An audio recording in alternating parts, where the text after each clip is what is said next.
नमस्कार, मैं डॉक्टर रजनीश कुमार आप सभी का एक बार फिर से हार्दिक स्वागत करता हूं। आज के वीडियो लेक्चर में हम चर्चा करेंगे यूजीसी नेट हिंदी 27 अगस्त 2024 को हुए पेपर शिफ्ट 1 के ऊपर। यहाँ पर आप देख रहे हैं क्वेश्चन नंबर 51 पूछा जा रहा है कि गुरुपदेश साध्यम हेतु शास्त्रम जड धियो प्लेयम काव्यम तु जायते जातु कस्यचित प्रतिभावतर। काव्य के संबंध में यह उक्ति किस आचार्य की है? इसका जो सही जवाब है आचार्य भामह।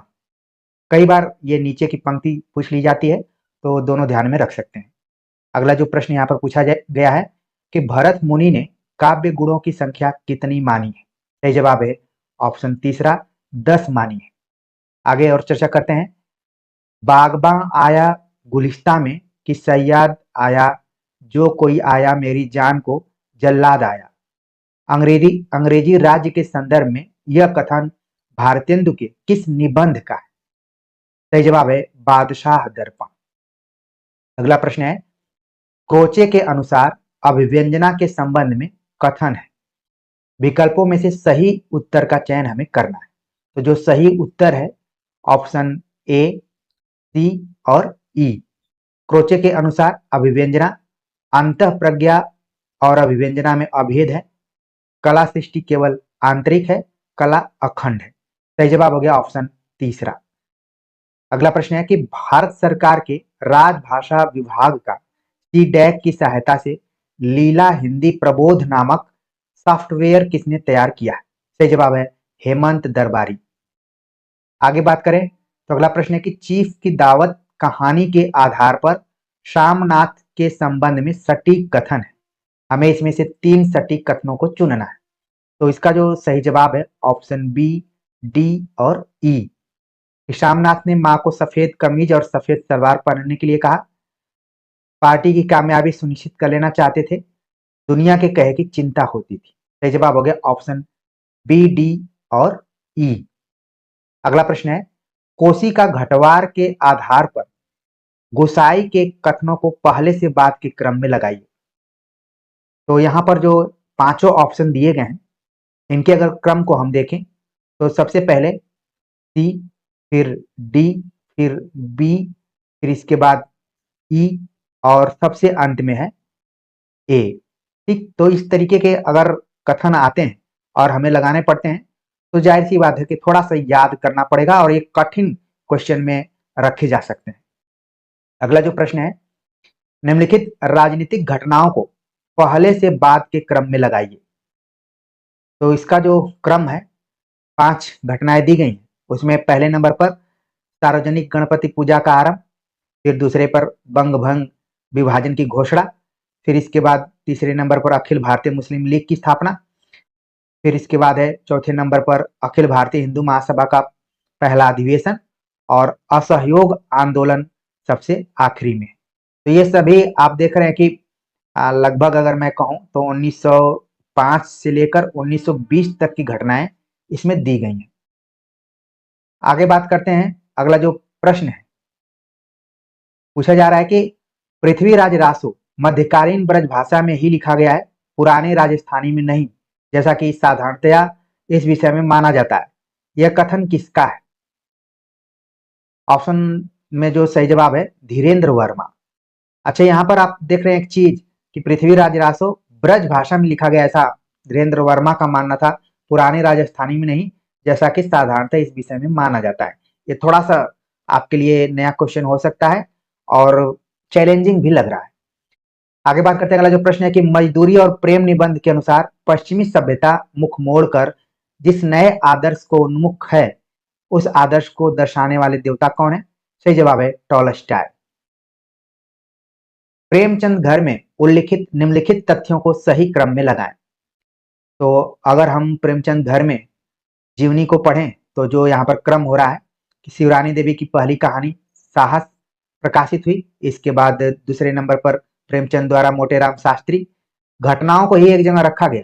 फिर तीसरे नंबर पर लखनऊ के गवर्नर हेली धनपत राय जी को राय साहबी देना चाहते थे। फिर इसके बाद है चौथे नंबर पर शिवरानी देवी पिकेटिंग करते हुए गिरफ्तार हुई और 5वें नंबर पर है कि साहित्य सभा की मीटिंग के लिए प्रेमचंद पहली बार दिल्ली जाते हैं। तो ये इसका क्रम है। आगे बात करते हैं, अगला जो प्रश्न है कि किशोरी दास वाजपेयी की पुस्तक हिंदी की वर्तनी तथा शब्द विश्लेषण के अध्यायों का सही अनुक्रम है। तो यहाँ पर अगर अनुक्रम को देखा जाए तो हिंदी की कुछ क्रियाएं, फिर नाम यानी संज्ञाएं, फिर इसके बाद हिंदी में अनुनासिक वर्ण और अनुस्वार, फिर इसके बाद समास में वर्तनी की स्थिति, और 5वें नंबर पर है वाक्य विन्यास में वर्तनी का विवेचन। ये भी कठिन क्वेश्चन में माना जाएगा। शिफ्ट 2 के मुकाबले शिफ्ट 1 थोड़ा सा मुझे कठिन लगा है। आगे बात करते हैं, अगला जो प्रश्न है कि बाण भट्ट की आत्मकथा में आई पंक्तियों को पहले से बाद के क्रम में व्यवस्थित कीजिए। तो पहले नंबर पर है यद्यपि बाण भट्ट नाम से ही मेरी प्रसिद्धि है। फिर इसके बाद है कि भावी जीवन की रंगीन कल्पनाओं में डूबते उतराते मनुष्य को आसपास देखने की फुर्सत कहाँ होती। फिर इसके बाद तीसरे नंबर पर है निपुणिका आंगन के बाहर मेरी प्रतीक्षा कर रही थी। फिर इसके बाद है चौथे नंबर पर निपुणिका ने अपनी स्वामिनी को छिपा रखने के लिए जिस स्थान को चुना था उसके दर्शन मात्र से मेरा हृदय बैठ गया। और 5वें नंबर पर यहाँ है कि विहार से जब मैं बाहर निकला तो चित्त प्रसन्न था। तो सही जवाब हो गया ऑप्शन दूसरा। अगला प्रश्न है इस सौंदर्य के सामने जीवन की सब सुविधाएं हैं, इसे आंखों में व्याप्त करने के लिए जीवन भर का समय भी पर्याप्त नहीं। आषाढ़ का एक दिन नाटक के उक्त संवाद किसका है, मतलब सही जवाब है प्रियंगु मंजरी। आगे बात करते हैं, मिलान पर आधारित क्वेश्चन है और देखने से लग रहा है कि परीक्षा गुरु के प्रकरणों को रख दिया गया है। यहाँ पर प्रकरण 1, 2, 3, 4 दिया गया और इनके शीर्षक है। तो सही जवाब है ऑप्शन तीसरा। प्रकरण ए का जो नाम है वह है सौदागर की दुकान। फिर प्रकरण 2 है अकाल में अधिकाश। फिर प्रकरण 3 है संगति का फल और प्रकरण 4 है मित्र विलाप। आगे बात करते हैं, अगला जो प्रश्न है कि निम्नलिखित विचारकों को जन्म वर्ष के अनुसार पहले से बाद के क्रम में लगाइए। तो 5 विचारकों का नाम दिया गया है और उनके क्रम को बताना है। तो सबसे पहले नंबर पर किरकेगार्ड। देख रहे हैं आपकी ये थोड़े से नए विचारक हैं और इसमें यूनिट 4 को शामिल किया गया एक तरीके से देखा जाए तो किरकेगार्ड हो गए। फिर दूसरे नंबर पर कार्ल मार्क्स हो गए। फिर तीसरे नंबर पे है ज्योतिबा फुले। ठीक, इसके बाद चौथे नंबर पे फ्रायड और 5वें नंबर पे सबसे अंत में है महात्मा गांधी। ठीक, तो इस तरीके से इसका जो सही जवाब हो गया ऑप्शन दूसरा। आगे बात करते हैं, अगला जो प्रश्न है कि कलम का सिपाही जीवनी लिखने में जीवनीकार को निम्नलिखित में से किस स्रोत से मदद नहीं मिली। तो सही जवाब है प्रेमचंद की डायरी से। प्रेमचंद पत्रों में उनके प्रकाशित संस्मरणों से, सर्विस बुक से तो पता चलता है प्रेमचंद की डायरी कोई भी फैक्ट्स नहीं रहा है। अगला जो प्रश्न है कि मानस का हंस से संबंधित निम्नलिखित तथ्यों में से सही तथ्यों का चयन कीजिए। तो जो सही तथ्य हैं 5 ऑप्शन दिए गए उसमें से ए है कि मानस का हंस लिखने का विचार नागर जी को महेश कौल के साथ बात करते हुए आया था। फिर उपन्यास में तुलसी के जन्म स्थान के रूप में राजापुर को चित्रित किया गया है। और डी है कि इस उपन्यास को लिखने से पहले नागर जी ने कवितावली और विनय पत्रिका को खास तौर पर पढ़ा था। तो देखने में एक प्रश्न एक दिखाई पड़ रहा है, लेकिन आगामी परीक्षाओं के दृष्टिकोण से जरूर ध्यान में रखें, ए रिपीट भी हो सकता है। सही जवाब इसका क्या हो गया ऑप्शन दूसरा। अगला प्रश्न है कि बलरामपुर नामक स्थान का उल्लेख किस कहानी में हुआ है। सही जवाब है लाल पान की बेगम। आगे बात करें तो अगला प्रश्न है सूची 1 का सूची 2 के साथ मिलान करना है। उपन्यासकार और उपन्यास है यहाँ पर। तो सबसे पहले हम मिलान उपन्यासों का नाम अगर लिया जाए तो भ्रम भंग, कुब्जा सुंदरी, मृगांतक, अपने लोग, ये कुछ ऐसे उपन्यास हैं जो कि मैं कहूँ कि उपेक्षित टाइप के हैं, ज्यादा इनको नहीं लोग पढ़ते हैं। फिर भी देखिए प्रश्न में पूछे जाने की वजह से ये थोड़ा सा महत्वपूर्ण हो गया है। तो हम देखते हैं कि ठाकुर प्रसाद सिंह का जो है कुब्जा सुंदरी है, देवेश ठाकुर भ्रम भंग, रामदर्श मिश्र का जो है वह है अपने लोग, और गंगा प्रसाद बिमल का जो है वह मृगांतक। सही जवाब हो गया ऑप्शन दूसरा। अगला प्रश्न है कविता क्या है। ये आप देखेंगे कि शिफ्ट 1 में शिफ्ट 2 में बड़ा इजी क्वेश्चन के रूप में आया था, लेकिन यहाँ पर थोड़ा सा कथन को आधार बनाया गया। कविता क्या निबंध से संबंधित सत्य कथन है। तो हम देखें तो सत्य में है ए, बी और ई। मतलब कि इस शीर्षक से शुक्ल जी ने 1909 में एक छोटा सा लेख लिखा था और बाद में कविता क्या है, वैसे छोटा तो नहीं है कविता क्या, लेकिन प्रश्न में बताया गया कि छोटा सा लेख लिखा था जो चिंतामणि में जाकर संकलित हो गया। निरंतर संशोधन परिवर्धन के द्वारा 1929 में इसे अंतिम रूप दिया गया और कहा गया कि मनुष्य को कर्म में प्रवृत्त करने वाली मूल प्रवृत्ति भावात्मिका है। तो इस तरीके से ए बी ई इसका सही जवाब हो रहा है। आगे बात करते हैं, अगला जो प्रश्न है सूची मिलान पर आधारित ही है। आलोचना ग्रंथ दिए गए हैं, हिंदी साहित्य, साहित्य का समाजशास्त्र और रूपवाद, आधुनिक कविता का मूल्यांकन, युग और साहित्य। तो हमें मिलान करना है कि शांति प्रिय द्विवेदी की जो रचना है युग और साहित्य, फिर हजारी प्रसाद द्विवेदी का हिंदी साहित्य, बच्चन सिंह की जो पुस्तक है काफी अच्छी पुस्तक साहित्य का समाजशास्त्र और रूपवाद। जब भी रूपवाद आप पाश्चात्य काव्य शास्त्र में पढ़ते हैं तो बच्चन सिंह को पढ़ना पड़ता है। इंद्रनाथ मदान की जो पुस्तक है वो है आधुनिक कविता का मूल्यांकन। तो सही कूट जो बन रहा है ऑप्शन तीसरा है। आगे बात करते हैं, अगला जो प्रश्न है कि हिंदी निबंध और निबंधकार का सही युग्म है। ठीक है, तो 5 युग्म दिए गए हैं, उसमें से जो सही है सब मिट्टी हो गया माधव प्रसाद मिश्र, फिर मुझे मेरे मित्रों से बचाइए पदम सिंह शर्मा, इसके बाद है उजड़ा स्वर्ग रघुवीर सिंह। तो ये तीनों ऑप्शन ए सी डी क्या है यहाँ पर सही युग्म है। आगे बात करें तो पूछा गया कि दुलाई वाली कहानी में सीता नामक बालिका की आयु है। तो कहानी पर हमने भी चर्चा की है, आप लोगों ने भी पढ़ा होगा। सही जवाब है ऑप्शन तीसरा 10 वर्ष। लेकिन कुछ बच्चे टेलीग्राम में चर्चा कर रहे थे कि इसमें आंसर में शायद 9 वर्ष दिया हुआ है, तो आप क्लेम कर सकते हैं। सही जवाब क्या हो गया ऑप्शन तीसरा। आगे बात करें तो अगला प्रश्न है कि जब आप अपने को राजनीतिक अधिकारों की तुला पर कमजोर पाते हैं तो आप सामाजिक व्यवस्था भी अच्छी नहीं बना सकते, और जब तक आपकी सामाजिक व्यवस्था तर्क और न्याय पर आधारित नहीं है तब तक आप राजनीतिक अधिकारों का उपभोग करने के योग्य भी नहीं हो सकते।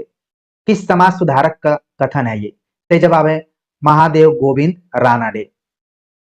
अगला प्रश्न है आधे अधूरे नाटक से संबंधित है कि इसमें पहले मंचन के संबंध में निम्नलिखित तथ्य मिलते हैं। कौन कौन से तथ्य मिलते हैं कि इसका पहला मंचन देशांतर नाट्य संस्था द्वारा किया गया, फिर है कि इसका निर्देशन ओम शिवपुरी ने किया, इसके बाद यहाँ पर है कि इसका मंचन फरवरी 1969 ईस्वी में हुआ था। तो जो कूट बन रहा है BCE बन रहा है, ऑप्शन तीसरा इसका सही जवाब है। आगे बात करते हैं, अगला जो प्रश्न है कला के किस क्षण से फैंटेसी साहित्यिक कलात्मक अभिव्यक्ति का रूप धारण करने लगती है?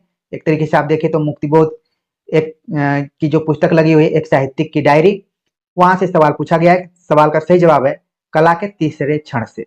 कला का तीसरा जो क्षण है काफी महत्वपूर्ण है। आगे बात करते हैं, अगला जो प्रश्न है कि गैंग्रीन यानी रोज कहानी के संबंध में उचित कथन है। तो इसका जो सही जवाब है कि मालती के पति सरकारी डॉक्टर थे, मालती ने पिता के द्वारा लाई किताब फाड़कर फेंक दी थी, और मालती के शिशु को चोटें लगती ही रहती हैं, रोज ही गिर पड़ता है। तो जो कूट बन रहा है BDE, ठीक है, TT आपने नाम सुना होगा बच्चे का। आगे बात करते हैं, अगला जो प्रश्न है कि मैला आंचल के अनुसार सत्य कथन है।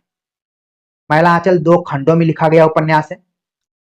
इसके बाद है इस उपन्यास में कुल 67 खंड है, और इसके बाद एक दिन इस गांव में गिद्ध कौवा उड़ेगा, लक्षण अच्छे नहीं है, बूढ़े ज्योति का ये कथन है। तो ACE इसका सही जवाब यहां पर हो जाएगा। आगे बात करें, अगला जो प्रश्न है जो कि अंधा युग से रिलेटेड है और इसके शीर्षकों पर चर्चा की गई है। और देखिए इसमें कितनी चतुराई के साथ पहला अंक को हटा दिया गया है, क्योंकि एग्जामिनर को पता है, पेपर सेट करने वाले को, कि आप जान जाएंगे कौरव नगरीय, बाकी तो आप याद ही किए होंगे। ठीक है, तो यहाँ पर देखिए दूसरा अंक पशु का उदय, फिर तीसरा अंक अश्वत्थामा का अर्ध सत्य, चौथा अंक गांधारी का श्राप, और पांचवा अंक एक विजय एक क्रमिक आत्महत्या। ठीक है, तो ये वाला जो पैटर्न है मैंने शिफ्ट 2 में भी आप सभी को बताया था कि चल रहा है, और यहाँ पर भी चल रहा है। सही जवाब हो गया ऑप्शन दूसरा। आगे बात करते हैं, अगला जो प्रश्न है दिनकर के गीति नाट्य उर्वशी में निम्नलिखित विशेषताएं दृष्टिगत होती हैं। कौन कौन सी? उर्वशी प्रेम और श्रृंगार के आवेग का काव्य है। इसके बाद है कि उर्वशी अपने नवजात शिशु की देखभाल स्वयं करती है, और उर्वशी में रति चित्रों की पुनरावृत्ति बहुत है। तो इस तरीके से BDE जो ऑप्शन हो रहा है सही है। आगे बात करें तो पूछा गया कि मारे गए गुलफाम उर्फ तीसरी कसम कहानी में हीराबाई को ले जा रही बैलगाड़ी के रास्ते में उल्लिखित स्थानों को पहले से बात के क्रम में लगाइए। अब यहाँ पर प्रश्न को देखते हुए लग रहा है कि कहानी पढ़ने का ढंग क्या होना, बदलना पड़ेगा, यानी कि तथ्यात्मक रूप से कहानी पढ़ना पड़ेगा। वैसे तो हम सामाजिक, राजनीतिक, आर्थिक, सांस्कृतिक और एक पृष्ठभूमि के तौर पर पढ़ते हैं कि आखिरकार कहानी क्यों लिखी गई है, लेकिन अब सवाल देखिए किस तरीके से बन रहे हैं। तो जो क्रम है यहाँ पर आप देख रहे हैं कि पहले नंबर पर चंपानगर, फिर दूसरे पर तेगछिया, फिर तीसरे नंबर पे नननपुर, ठीक है। इसके बाद आ रहा है आपका सीताधार, नाम से ही पता चल रहा है कि कहीं कहीं बिहार के आसपास के गांव का नाम दिखाई पड़ रहा है। और आखिर में क्या है, फारबिसगंज। सही जवाब हो गया ऑप्शन दूसरा। आगे बात करें तो राजभाषा से संबंधित सवाल पूछा गया और अनुच्छेद दिए गए, निम्नलिखित तथ्य मिलते हैं। तो जो इसका सही जवाब यहाँ पर हो रहा है कि अनुच्छेद 343 में कहा गया कि संघ की राजभाषा हिंदी और लिपि देवनागरी होगी। अब बड़ी अगर मैं बोलूं सौभाग्य की बात है कि जब मैं आपसे चर्चा कर रहा हूं तो 13 सितंबर है और एक दिन के बाद 14 सितंबर है। तो हिंदी को जो भी मनाया जाता है इन्हीं संवैधानिक दर्जाओं के कारण ही मनाया जाता है। तो संघ की राजभाषा क्या हो गई, हिंदी हो गई, लिपि देवनागरी। ये तो बात बिल्कुल सही है। इसके बाद कहा गया कि 344 के अनुसार राष्ट्रपति जो है राजभाषा आयोग से रिलेटेड है, मेन आपको यही ध्यान में रखना है। इसके बाद जो है कि 345 में व्यवस्था की गई कि राज्य का विधानमंडल विधि द्वारा अपने राज्य में हिंदी को सरकारी प्रयोजन के रूप में स्वीकार कर सकता है। तो बड़ा लचीले तरीके से बातें की गई हैं। सही जवाब है ऑप्शन चौथा। आगे बात करें तो मजदूरी और प्रेम निबंध में आई पंक्तियों को पहले से बात के क्रम में रखना है। ये कठिन क्वेश्चन के तौर पर मैं इसको मान सकता हूं, ठीक है। बस अनुमान के साथ से ही इसको सही किया जा सकता है। फिर भी हम यहाँ पर देखते हैं कि पहले नंबर 5 ऑप्शन दिए गए हैं। पहले नंबर पर क्या हो गया, हल चलाने वाले और भेड़ चराने वाले प्राय स्वभाव से ही साधु होते हैं। दूसरा है कि अपने चार आने पैसे मजदूर के हाथ में रखकर कहा। फिर इसके बाद तीसरे नंबर पे जो बात कही जा रही है वो, मुझे तो मनुष्य के हाथ से बने कामों में उनकी प्रेम में पवित्र आत्मा की सुगंध आती है। और चौथे नंबर पर आप देख रहे हैं कि आदमियों की तिजारत करना मूर्खों का काम है।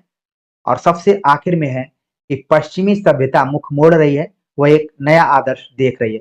तो ये देखिए पंक्तियां सामान्य पंक्तियां नहीं बल्कि मैं बोलूं कि सार्थक तरीके की हैं, सुक्ति परक पंक्तियां हैं और परीक्षाओं में इसी तरीके की पंक्तियां अक्सर पूछी जाती रही हैं। तो मान लीजिए यहाँ तो क्वेश्चन के रूप में आ गए और हो सकता है कि आगे अगर एग्जाम में आप जाएं तो वन लाइनर भी पूछा जा सकता है कि किस निबंध से कौन पंक्ति ली गई है। अगला जो प्रश्न है सुमेलित पर आधारित और मजदूरी और प्रेम से रिलेटेड ही है, ठीक है। तो सूची 1 का सूची 2 से मिलान करना है। जोन ऑफ आर्क का संबंध किससे है, भेड़ों का चराना। फिर टॉलस्टॉय का संबंध है जूते गांठना। उमर खयाम का संबंध है तंबू सीना। खलीफा उमर का संबंध है रंग महलों में चटाई आदि बुनना। तो फकीरों का नाम दिया गया है और इधर उनका मजदूरी जीवन जो है। तो थोड़ा सा कुछ न कुछ आपको नया पैटर्न यहाँ पर दिखाई पड़ रहा होगा। पैटर्न तो सुमेलित वाला है लेकिन अंदर से कैसे टेक्स्ट सवाल पूछे जा रहे हैं वो अब महत्वपूर्ण हो गए हैं। अगला प्रश्न है कि लोनजाइनस उदात्त के 5 स्रोत मानते हैं, इनका क्रम क्या है, ठीक है। तो महान विचारों की उद्भावना, फिर प्रबल तथा अंतर प्रेरित भाव, फिर इसके बाद अलंकारों या विचार अलंकार और शब्द अलंकार का समुचित प्रयोग, फिर इसके बाद भव्य शब्द योजना और अंत में है रचना की गरिमा और उत्कर्ष का समुचित प्रभाव। तो पहले हम पढ़ते थे कि लोनजाइनस ने जो भी सिद्धांत दिया है उदात्त का सिद्धांत या उदात्त तत्व, उसके 5 स्रोत हैं। लेकिन अब यहाँ पर देखिए क्रम पूछ दिया गया है थोड़ा सा और अंदर डिटेल के साथ। तो सही जवाब हो गया ऑप्शन पहला। अगला प्रश्न है कि भारतवर्ष उन्नति कैसे हो सकती है के अनुसार सूची 1 का सूची 2 के साथ मिलान करना है। यानी कि लाइन बाय लाइन आपको अब टेक्स्ट पढ़ने पड़ेंगे अगर यही पैटर्न रहा तो। देखिए मिलान यहाँ पर करना है। प्रयोग की वस्तु निर्यातक देश, ठीक है। तो मार्किन की धोती का निर्यातक देश कौन है, अमेरिका। लाख लाट का अंगा कौन है, इंग्लैंड। कंघी का हो गया फ्रांसिस या फ्रांस। चर्बी की बत्ती का हो गया यहाँ पर जर्मनी। और जो पैटर्न मैं आपसे कह रहा था कि देखिए वही अपनाया गया है इस वाला, ठीक है। सही जवाब यहाँ पर क्या हो रहा है, ऑप्शन दूसरा। अगला प्रश्न है कि मुक्तिबोध की कविता है, ठीक है। तो इसमें मुक्तिबोध की कविताओं को अगर हम देखें तो एक तो ब्रह्म राक्षस हो गया, फिर भूरी भूरी खाक धूली और भूल गलती, इसमें से दो तो आपके सिलेबस में ही लगी हुई है, बाकी सभी कविताएं कुछ अज्ञेय की हैं, कुछ दूसरे की है। सही जवाब क्या हो गया? A B C. अगला प्रश्न है जो कि रिपीटेड, अगर मैं कहूं कि शिफ्ट 1 में भी था ये, ठीक है ना। तो वाक्यम रसात्मकम काव्यम का मैं मिला लेता हूं, एक और दो मात्र। आप देख रहे हैं कि ऑप्शन दूसरा है इसका सही जवाब हो गया, बाकी रिपीटेड आप अच्छे से इसको जानते हैं। अगला प्रश्न है कि शिवपालगंज के बारे में किसे ऐसा लगने लगता है कि महाभारत की तरह जो कहीं नहीं वह यहाँ है, और जो यहाँ नहीं वह कहीं नहीं। सही जवाब है रंगनाथ। ठीक है, आगे बात करते हैं। अगला जो प्रश्न है कि बच्चे प्रत्याशा में होंगे, नीड़ों से झांक रहे होंगे, यह ध्यान परों में चिड़िया के भरता कितनी चंचलता है। यह पंक्तियां किस काव्य संग्रह से? सही जवाब है निशा निमंत्रण। संस्कृति और सौंदर्य के अनुसार हजारी प्रसाद द्विवेदी अपने अंतिम दिनों में किस नाम से पुस्तक लिख रहे थे? सही जवाब है लालित्य मीमांसा। अगला प्रश्न है कि किस कहानी में घनश्याम नगर, कुल्लू, दिल्ली एम्पोरियम, घूमनगंज आदि स्थानों का उल्लेख हुआ है? सही जवाब है पिता नाम की जो कहानी है उसमें इन स्थानों का उल्लेख हुआ है। अब आगे के एग्जाम में पूछा जा सकता है कि इनका क्रम क्या है, ये भी पूछा जा सकता है, तो अलर्ट रहिए। अगला प्रश्न है कि मेरी तिब्बत यात्रा में सत्य कथन है। ऑप्शन पहला कि भारत के नालंदा के नाम पर जहां लंका में एक नालंदा, वहां तिब्बत में भी उसे वंचित नहीं। इसके बाद है कि तिब्बत में सुरक्षित भारतीय ग्रंथों की सूची Bihar Orissa research society general के भाग 21वें में छपी है। इसके बाद है कि भोटिया लोग छुपे चोंगा के दामन से खाने पीने की चीजों के छू जाने से बहुत परहेज करते हैं। उपयुक्त उत्तर क्या हो गया? ए सी ई। आगे बात करते हैं। अगला जो प्रश्न है कि शेखर द्वारा 1 महीने के परिश्रम के बाद पहली पुस्तक तैयार करने का प्रसंग किस खंड में? तो जवाब है उषा और ईश्वर नामक जो खंड है उसमें इसकी चर्चा की गई है। अगला प्रश्न है अलंकार से रिलेटेड कि जहां उपमेय स्वयं ही अपना उपमान हो वहां कौन सा अलंकार होता है? सही जवाब है अन्वय अलंकार। आगे बात करें तो अगला प्रश्न संस्कृति के 4 अध्याय से रिलेटेड अध्याय और प्रकरणों की बात की गई है। तो यहाँ पर आप देख रहे हैं कि भारतीय जनता की रचना और हिंदू संस्कृति का आविर्भाव, ये हो गया आर्य द्रविड़ समस्याएं के अंतर्गत। प्राचीन हिंदुत्व से विद्रोह, जो हो गया बौद्ध आंदोलन के सामाजिक प्रसंग। हिंदू संस्कृति और इस्लाम, तो जवाब हो गया अमृत और हलाहल का संघर्ष। भारतीय संस्कृति और यूरोप, तो इसका जो सही जवाब हो रहा है मुस्लिम नवोत्थान। सही जवाब है ऑप्शन दूसरा। अगला प्रश्न है थोड़ा सा शिफ्ट 2 के अपेक्षा यहाँ पर कठिन ये क्वेश्चन पूछे गए हैं। अब तक क्या किया, जीवन क्या जिया, पंक्तियां दी गई हैं। विस्तृत नभ का कोई कोना, आराधन का दृढ़ आराधन से उत्तर दो, श्रेय नहीं कुछ मेरा, मैं तो डूब गया था स्वयं शून्य में। तो कविताओं की जब भी बात की जाती है तो इस चैनल को जरूर आपको याद करना चाहिए, हमने कविताओं पर काफी मेहनत से काम किया था। अब मिला लेते हैं, मिलाने का समय है। अब तक जीवन क्या किया, जीवन क्या जिया, मुक्तिबोध। विस्तृत नभ का है महादेवी वर्मा, दृढ़ आराधन का निराला हो गया, और अज्ञेय का हो गया श्रेय नहीं कुछ मेरा। सही जवाब हो गया ऑप्शन चौथा। अगला प्रश्न है नाटक और पात्रों का समायोजन करना हमें। तो अगर मिलान करें तो चंद्रगुप्त का संबंध किससे? लीला। लीला एक पात्र जो और एक नाटक से है। ये आप लोगों के लिए मैं होमवर्क दे दूं, आप भले तनाव में होंगे लेकिन एक होमवर्क ले लीजिए यहाँ पर, ठीक है। इसके बाद है स्कंदगुप्त का जो संबंध है मालिनी से। अंजो दीदी का जो संबंध यहाँ पर अनिमा, और आषाढ़ का एक दिन प्रियंग मंजरी। सही जवाब हो गया ऑप्शन चौथा। अगला प्रश्न है कि यूरोप का यह अभिव्यंजनावाद हमारे यहाँ के पुराने वक्रोक्ति काव्य जीवितम का ही नया रूप या विलायती उत्थान है। किस आलोचक का कथन है? कई बार ये क्वेश्चन आ चुका है एग्जाम में। सही जवाब है रामचंद्र शुक्ल का। अगला प्रश्न है कामायनी के सर्गों का सही अनुक्रम क्या है? तो यहाँ पर 5 सर्ग यहाँ पर दिए गए हैं, जैसा कि आप जान रहे हैं कि कुल 15 है, उसमें से 5 तो आपके इसी प्रश्न में आ गए। तो पहले इसके हिसाब से देखा जाए तो कर्म, फिर हो गया आपका स्वप्न, फिर संघर्ष, इसके बाद हो गया निर्वेद, ठीक है, और सबसे आखिर में हो गया दर्शन। ठीक, तो इस तरीके से इसका जो क्रम बन रहा है ऑप्शन दूसरा। और वैसे हमें सर्गों के आधार पर बताना चाहिए, हम कई बार बता भी चुके हैं, आप कामायनी वाला वीडियो जरूर देखिए। आगे बात करते हैं। अगला जो प्रश्न है मानव कब दानव से भी दुर्दान, पशु से भी बर्बर और पत्थर से भी कठोर, करुणा के लिए निरवकाश हृदय वाला हो जाएगा? नहीं जाना जा सकता। चंद्रगुप्त नाटक में ये किसका संवाद? सही जवाब हो गया सिंहरण। अच्छा, यहाँ पर देखिए कथन भी पूछा जा सकता था, लेकिन संवाद दिया गया है नाटक की ही शब्दावली में। अगला प्रश्न है, रामचंद्र शुक्ल ने सरस्वती में प्रकाशित निम्नलिखित कहानियों को मार्मिकता की दृष्टि से भाव प्रधान कहानियों के रूप में माना गया। जब आचार्य रामचंद्र शुक्ल का हिंदी साहित्य का इतिहास पढ़ेंगे तो छोटी कहानियां नाम से उन्होंने एक चैप्टर टाइप का लिखा हुआ है, जिसमें कि शुरुआती कहानियों के बारे में बताया। उसमें 3 कहानियों का जिक्र वो करते हैं इसमें, और संयोग से वही सवाल पूछ लिया गया कि जो कि भाव प्रधान कहानियां हैं, जिसमें इंदुमती किशोरीलाल गोस्वामी की, फिर इसके बाद दुलाई वाली बंग महिला, और फिर अपनी ही कहानी के बारे में उन्होंने कह दिया 11 वर्ष का समय। तो जो कूट बन रहा है ACD बन रहा है। ये बड़ा मार्के का आपको ध्यान में रखना है, मार्के की बात है कि आचार्य रामचंद्र शुक्ल आलोचक होते हुए इस चीज से बिल्कुल बेहिचक रहे कि अपनी कहानी को भी शामिल किए हुए हैं इसमें। ये बड़ी बात है। ठीक, आगे बात करते हैं। अगला जो प्रश्न है, सूची 1 का सूची 2 के साथ मिलान करना है। मुर्दहिया से रिलेटेड क्वेश्चन है कि डांगर, अन्यास, परवाना, विस्टोरिया, इन सब का आशय क्या रहा है? तो डांगर का मतलब क्या हो गया?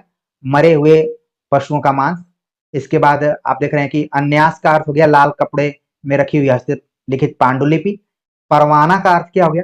शव यात्रा के दौरान गाया जाने वाला विशेष भजन। और विस्टोरिया का अर्थ यहाँ पर है चांदी का सिक्का। सेम टू सेम वही पैटर्न आप देख रहे हैं। ठीक है, सही जवाब हो गया ऑप्शन तीसरा। आगे बात करें तो अगला प्रश्न है जो कि भाषा विज्ञान से रिलेटेड हो गया कि हिंदी व्यंजन और उच्चारण स्थान का हमें मिलान करना है। प फ ब भ का संबंध किससे हो गया? दंत्योष्ठ से। न न ल लह का संबंध किससे हो गया? वर्ड से। क ख ग घ तुरंत आप इसका मिलान कर लेंगे कोमल तालव्य से। और च छ ज झ जो है वो तालव्य से। तो ये भी पैटर्न कुछ वैसे ही आप देख रहे हैं। सही जवाब हो गया ऑप्शन पहला। आगे बात करते हैं। अगला जो प्रश्न है कि मैं मानता हूं कि आप लोग कुचले हुए और उपेक्षित हैं, लेकिन आपको अपनी इस ताकत का एहसास होना चाहिए कि अगर आप चाहें तो प्रशासन की इस मशीन का चलना असंभव बना दे सकते हैं। यह आप ही लोग तो हैं जो रेलों के तारघरों को चलाते हैं। कथन किस राष्ट्रीय नेता का? सही जवाब हो गया बाल गंगाधर तिलक। अगला प्रश्न है, बच्चन सिंह के अनुसार रामचंद्र शुक्ल की सीमाओं का उद्घाटन सर्वप्रथम किस आलोचक ने किया है? तो बच्चन सिंह के अनुसार यानी हिंदी साहित्य का दूसरा इतिहास आपको पढ़ना पड़ेगा। सही जवाब है ऑप्शन दूसरा नंद दुलारे वाजपेयी। हालांकि हजारी प्रसाद द्विवेदी और नंद दुलारे वाजपेयी में टक्कर हो सकती थी, लेकिन बच्चन सिंह का नाम यहाँ पर देकर चीजों को क्लियर कर दिया गया है। अगला प्रश्न है कि मुर्दहिया किस गांव की बहुउद्देशीय कर्मस्थली थी? सही जवाब है धर्मपुर। अगला प्रश्न है कि नाखून क्यों बढ़ते हैं के अनुसार सत्य कथन है? पहला है कि देवताओं के राजा का वज्र जो दधीचि मुनि की हड्डियों से बना था। नखधर मनुष्य अब एटम बम पर भरोसा करके आगे की ओर चल पड़ा है। और एक बूढ़ा कहता था बाहर नहीं भीतर की ओर देखो, हिंसा को मन से दूर करो। ठीक है, तो इसमें जो कूट बन रहा है ABD बन रहा है। सही जवाब हो गया ऑप्शन दूसरा, यही सही उपयुक्त उत्तर है। अगला प्रश्न है, अंधेर नगरी नाटक में तीसरा अंक स्थान है। तो सही जवाब है जंगल का। इस पे हमने विस्तार से नाटकों के बारे में चर्चा की थी अंतिम क्षणों में। तो कोशिश तो ये रहती है कि अंत तक आपका साथ दिया जाए। अब आप सभी के ऊपर रहता है कि आप कितना उसका उपयोग कर सकते हैं, लाभ उठा सकते हैं। अगला प्रश्न है कि राम की शक्ति पूजा की निम्नलिखित विशेषताएं। इसका स्रोत कृतिवास बांग्ला रामायण है। इसके बाद है कि पूरी कविता में अंधकार प्रकाश का द्वंद्व युद्ध निरंतर चलता रहता है, और यह कविता निराशा का महिमा मंडन नहीं करती।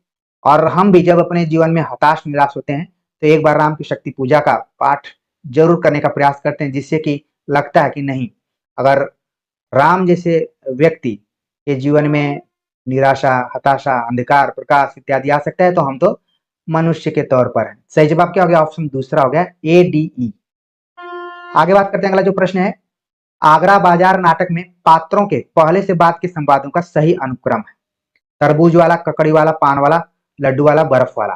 तो पहले नंबर पे है लड्डू वाला, फिर तरबूज वाला, फिर इसके बाद बर्फ वाला है, फिर है आपका ककड़ी वाला, और सबसे आखिर में है पान वाला।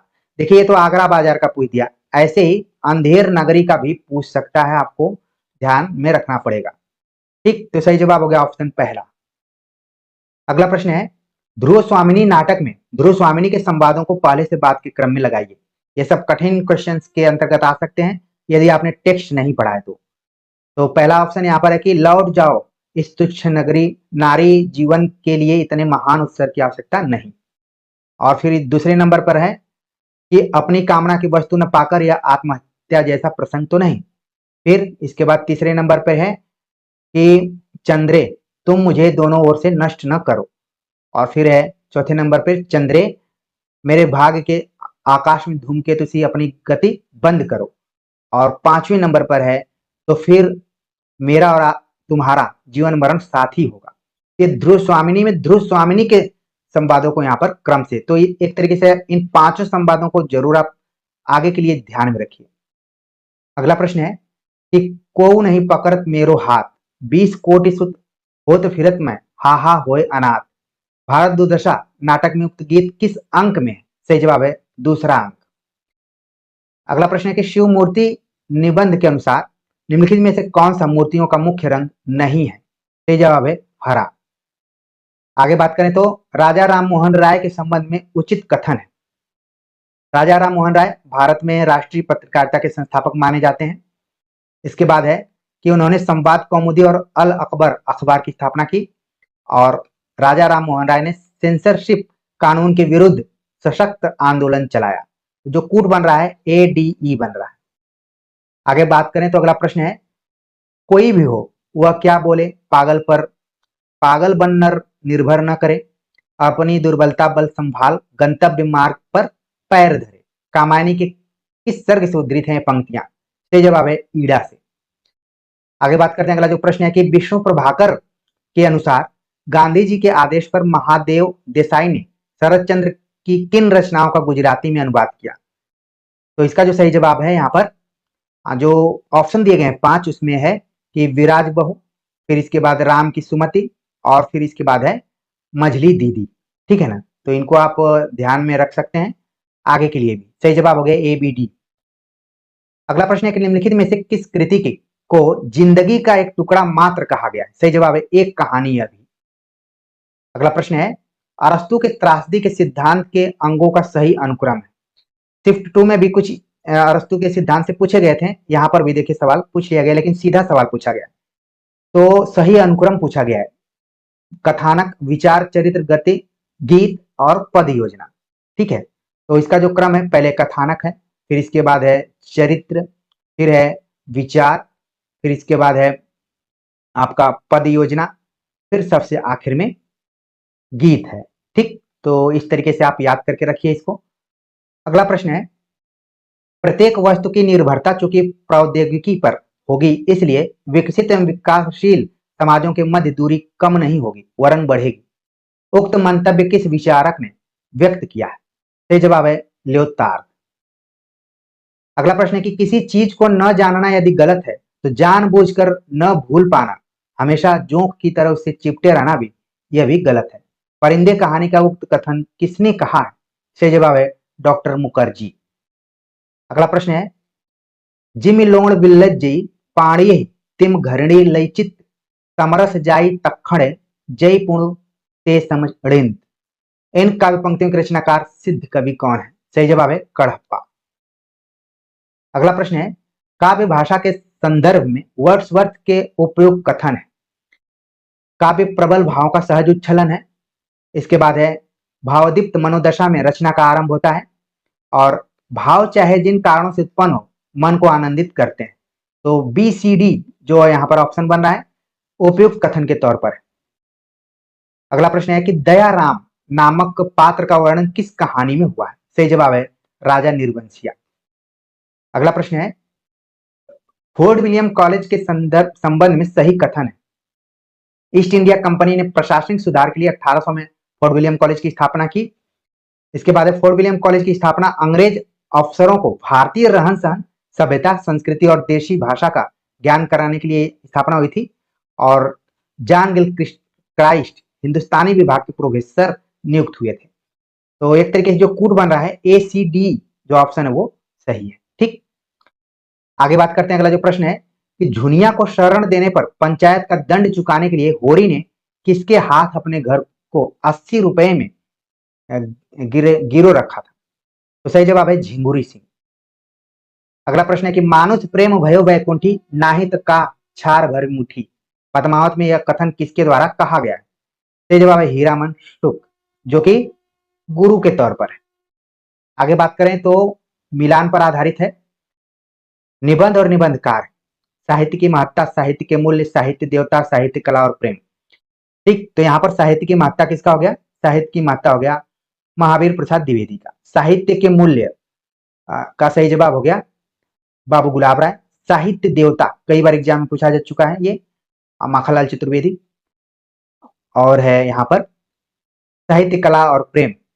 देखिए मैं उसी पैटर्न की बात कर रहा हूं जो इस बार एनटीए ने अपनाया हुआ है।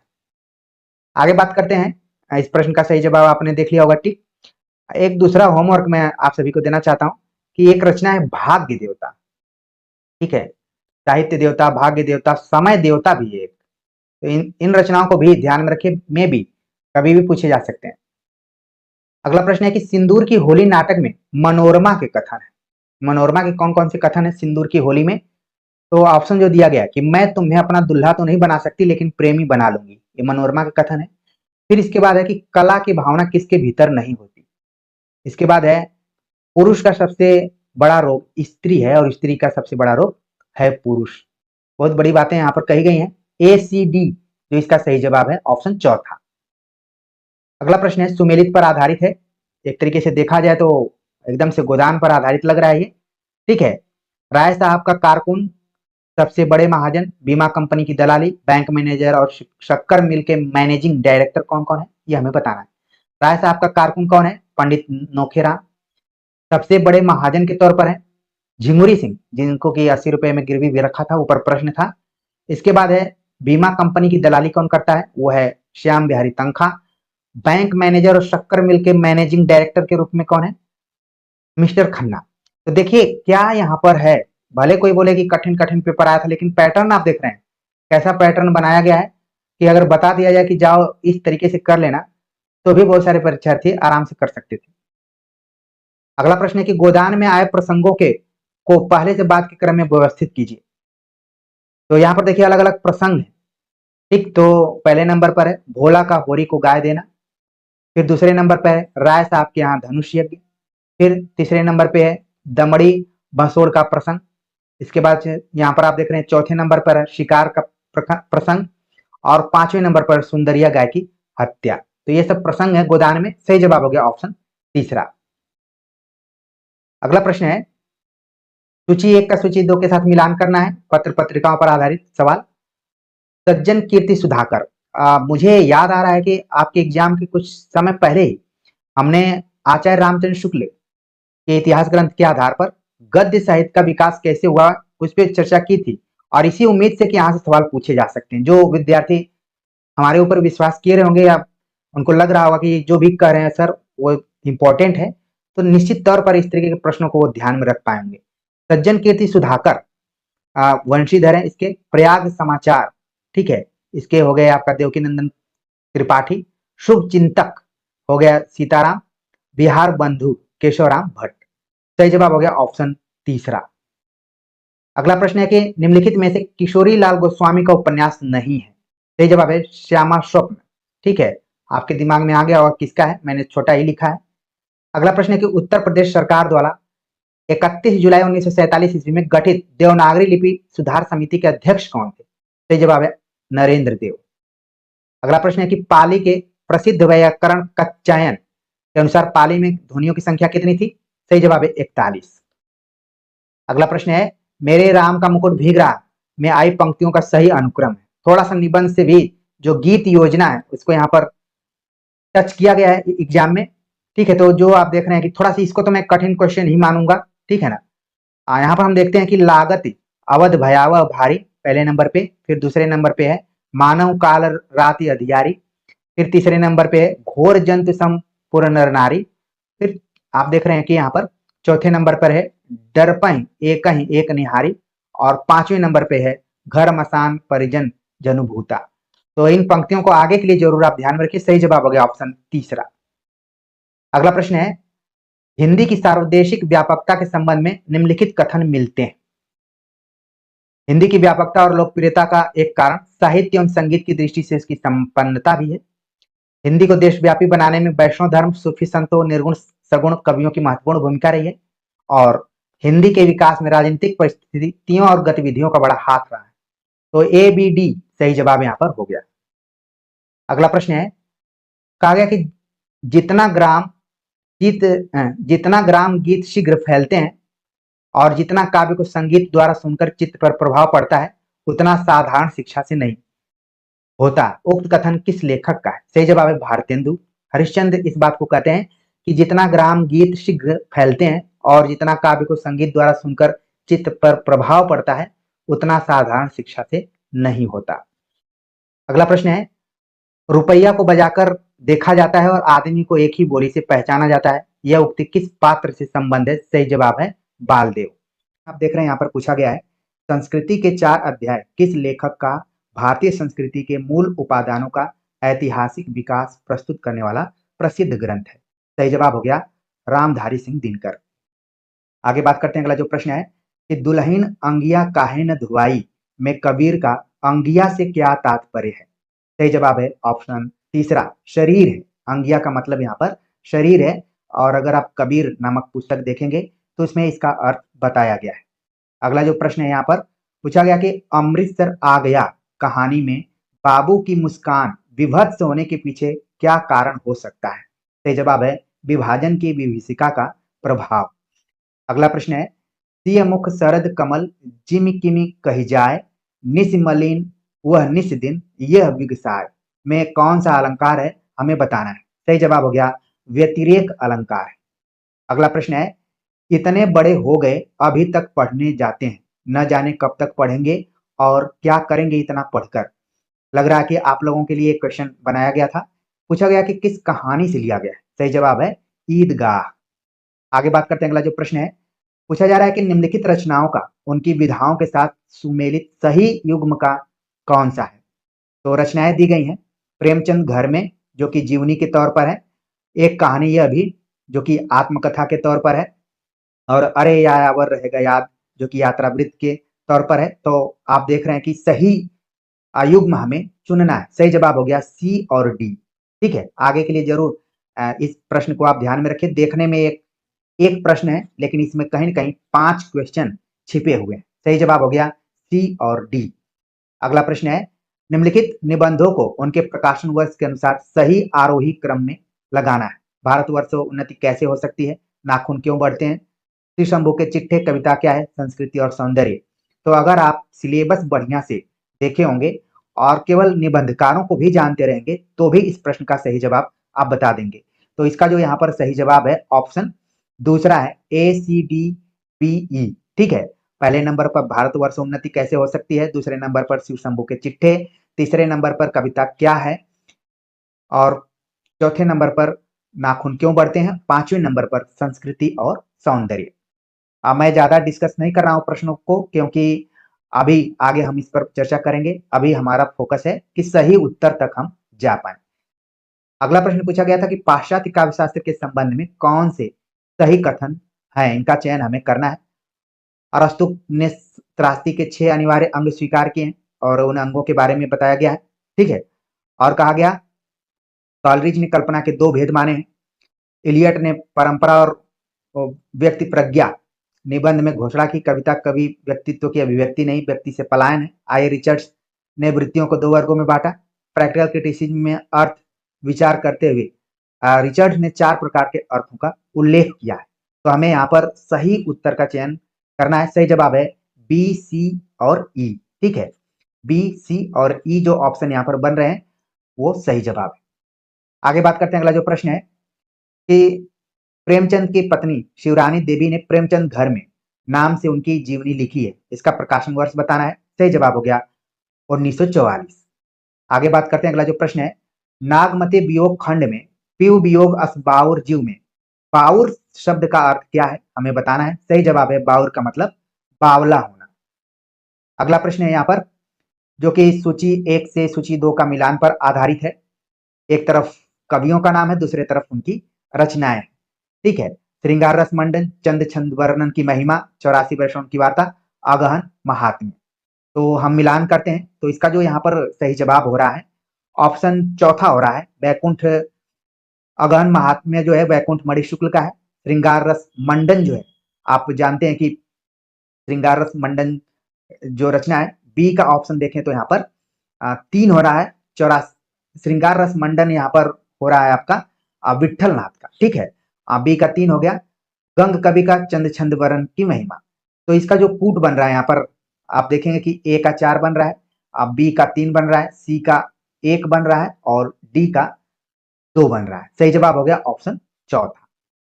आगे बात करते हैं, अगला जो प्रश्न है पूछा गया कि मैं तो चाहता हूं सबको अपने अपने अधिकार सौंप कर अपने अधिकारों को शून्य में बदल दूं।